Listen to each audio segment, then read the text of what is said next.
In this video, we're going to be making a grassy field meadow inspired yarn. So let's get started. I want to show you some of the colors I'm using. I basically grabbed a good portion of the greens that I have.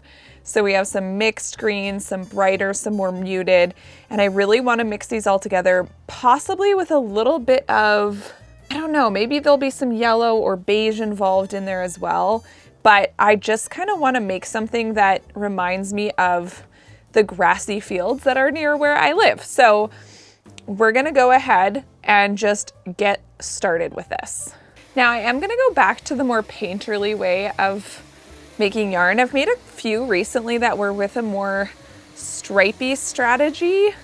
And while I found it easier to fit more wool onto the drum carder, I didn't love the way that the yarn and the bat looked as much as I do when I do it this way. So I really like this kind of more random painterly way of adding the colors onto the drum. And honestly, this is kind of better for me anyway, because I do love to use a lot of wool scraps as much as I can, because I have quite a few pieces that aren't full thicknesses anymore, aren't full or aren't long lengths and things. So it's really nice to be able to like start using those up in yarn making. I feel like I'm missing spots here.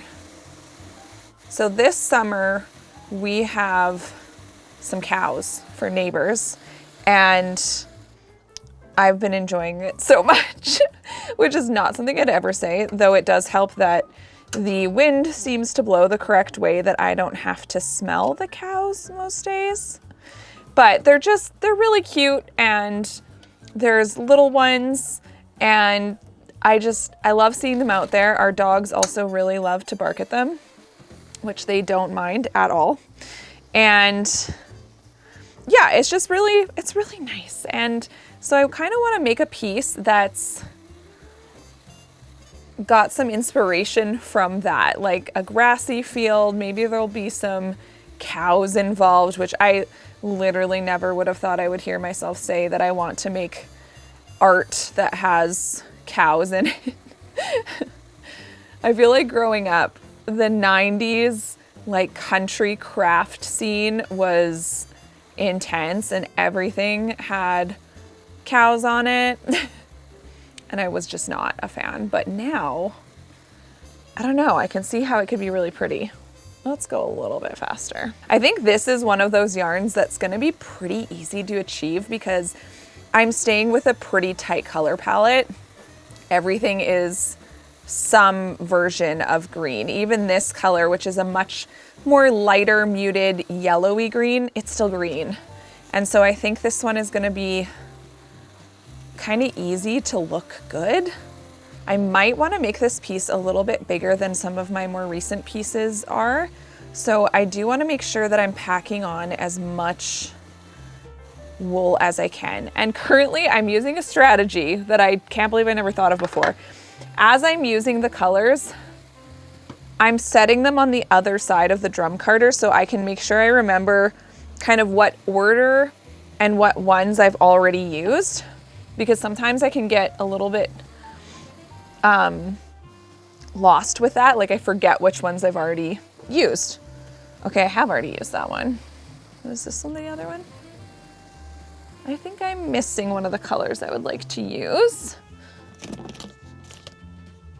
I can tell you I already love this because green is definitely one of my favorite colors. So I feel like I'm really gonna like this one. Okay. Now I'm gonna pack this down, and I'm definitely wanting to make sure this one doesn't get too dark. So I'm probably gonna need to add a lot more of the lighter greens than I would have anticipated. Because I definitely wanna stick with that sort of lighter summery green. But I will say, even amongst in one field, there's all kinds of shades of green going on in the grass. All right, so I'm gonna add more of these lighter colors in. But I do love the mix. I think there's like a richness and depth that it adds. And again, rarely is, you know, a field of grass going to be one even color. This is an already mixed green, so I can add quite a bit of that, I think, because I'm not adding just one solid color. So I kind of want to put that throughout just to give everything a little bit of a lift. Those deeper, more olivey greens aren't quite the right thing, but I do feel like in real life they are kind of mixed in there. But I want to use those a little bit more sparingly. I've already abandoned my strategy of like doing one color and then putting it to the other side, but that's okay. So this is a lot more of a vibrant green. And so again, I do want to use it sparingly, but I also think it's going to provide a nice sort of lift to the yarn to make sure it's not only muted greens included in it.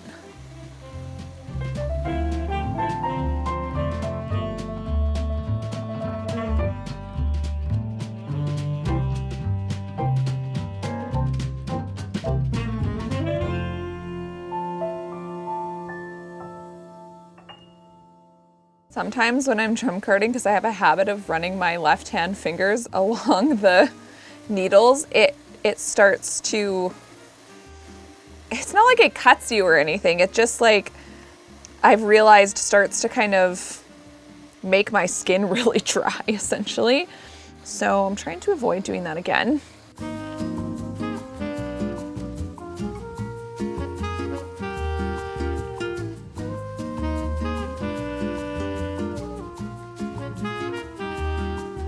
I think it's really pretty. I might want to add contrast in there.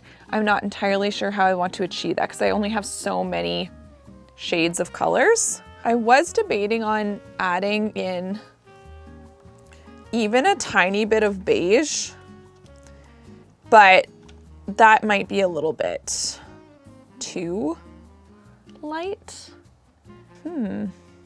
It might just be a matter of making sure there's a good amount of the dark, and by a good amount, I mean the dark is throughout. It's not a ton of it, but it's there. I think I'm overthinking it.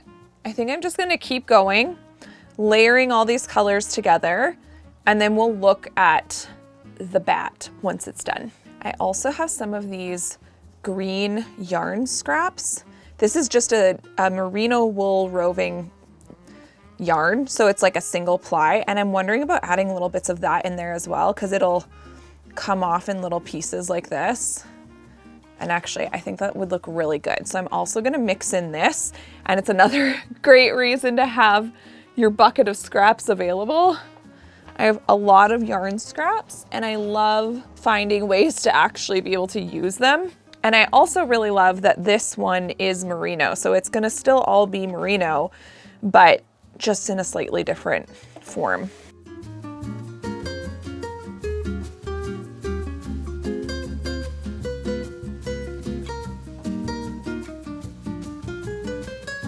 Ooh, I like that.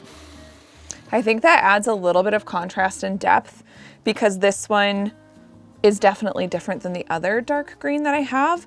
It might not seem like it, maybe you can't see it on camera fully, but this one's just a little bit more saturated. It might be the same depth as this one, but this one has more green in it. So I think that's gonna be a nice addition to this bat.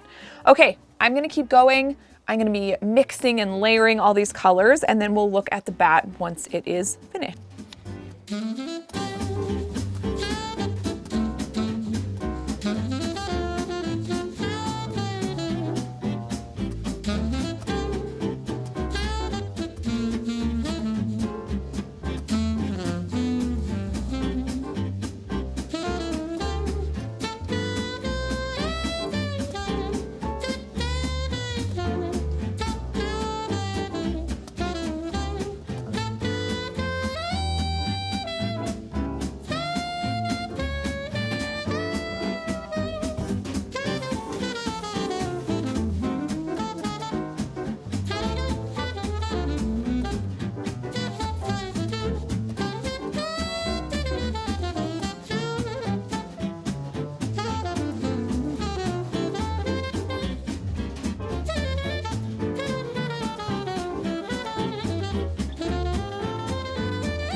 Little bit of an update.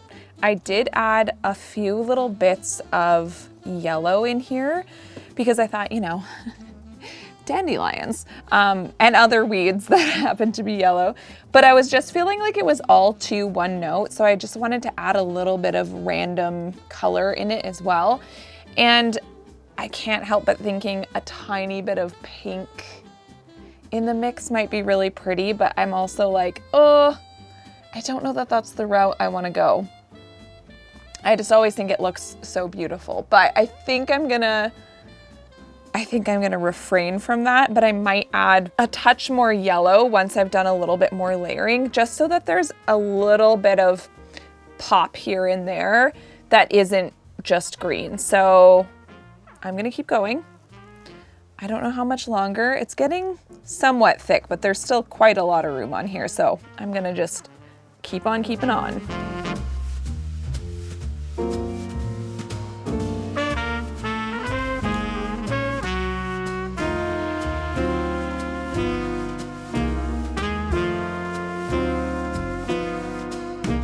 Okay, I think I am done making the bat. So let's pull it off here and see what it looks like.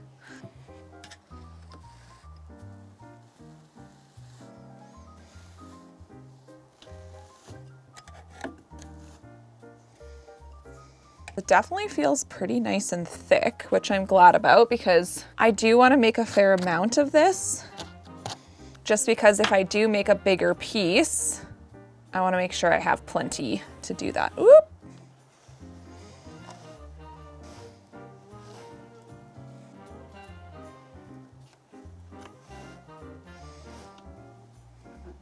Oh, it is really thick.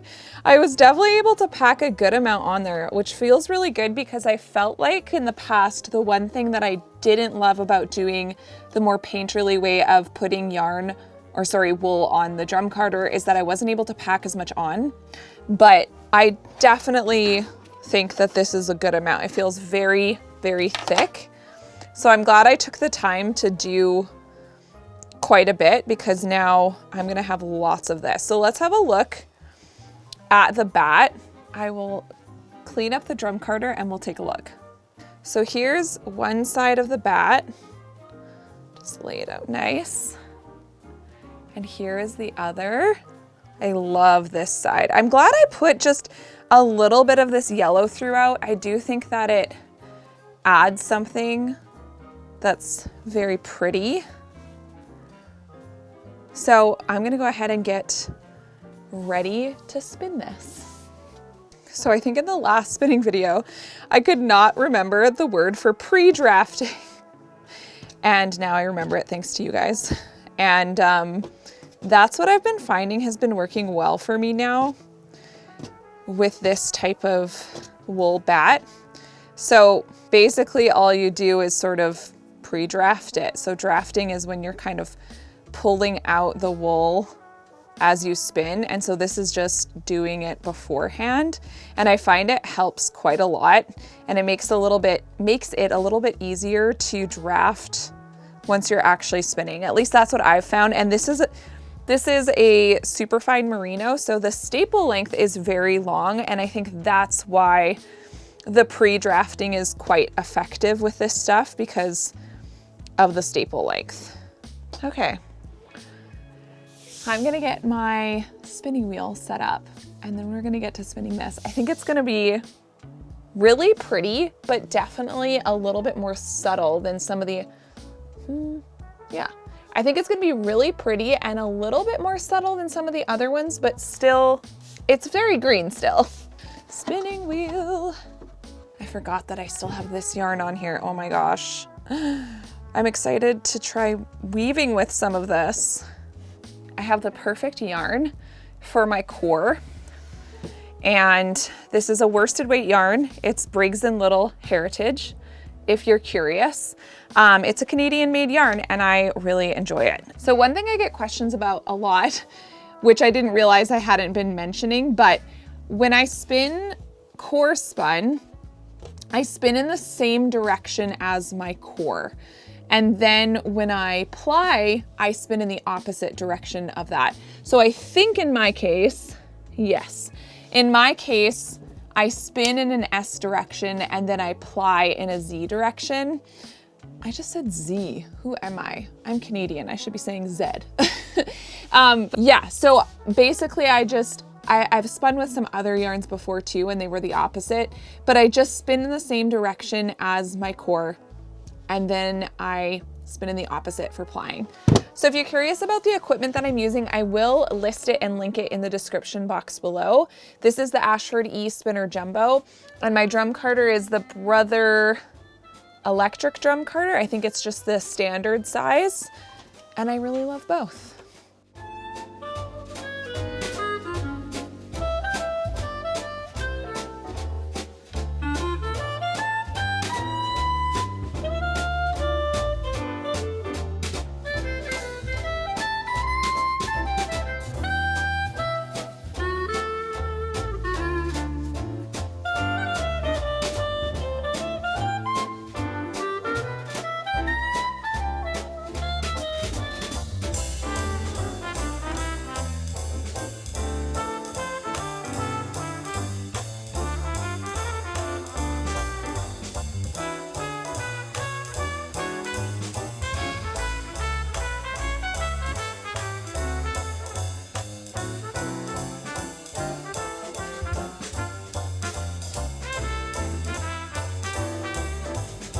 After I was finished core spinning the yarn, I started to do the plying. So again, I stopped, I put a new spool on, and then I switched the direction of my spinning wheel so it was in the Z twist or Z twist, and I'm plying it with a thin cotton string.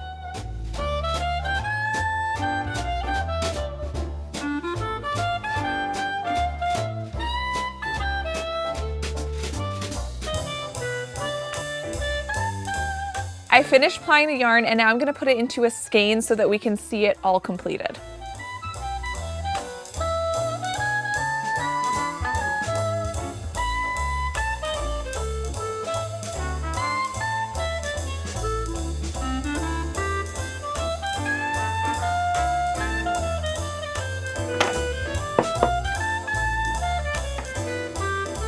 The yarn is all done, so let's have a look at the finished skein. Okay, this is a little bit more subtle than some of the other yarns I've made. Let me know what you think in the comments down below. And if you enjoyed this video, check out this one next.